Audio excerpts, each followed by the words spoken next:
À 3 heures du matin, l'obscurité enveloppe le monde dans une quiétude profonde, un silence rare et précieux. C'est à ce moment particulier, quand tout semble immobile, que beaucoup de croyants se lèvent pour une rencontre intime avec le divin. Cette heure, entre la nuit et le début du jour, porte en elle une puissance spirituelle que de nombreuses traditions reconnaissent et honorent, que l'on soit musulman, chrétien ou simplement en quête d'une connexion supérieure. La prière à cette heure singulière est une démarche qui transcende les frontières et invite à la paix intérieure. Imaginez-vous, réveillé doucement avant l'aube, le cœur encore imprégné des rêves de la nuit. Vous sentez en vous l'appel de quelque chose de plus grand, la sensation que le monde est suspendu, que le temps lui-même ralentit pour vous laisser un espace.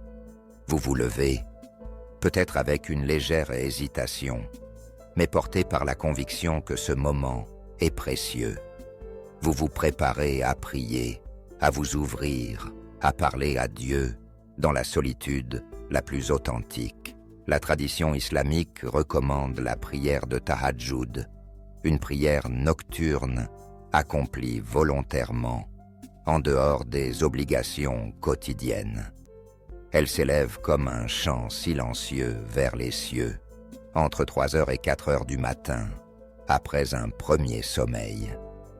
Ce geste, empreint d'humilité, est une offrande du cœur, une supplication discrète où l'on expose à Dieu ses espoirs, ses peines, ses aspirations.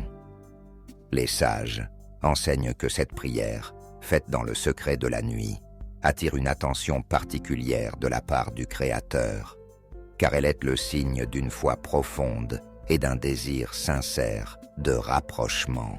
Dans le christianisme aussi, bien que la prière à cette heure ne soit pas prescrite par les textes, elle est perçue par certains fidèles comme une invitation à l'intimité divine.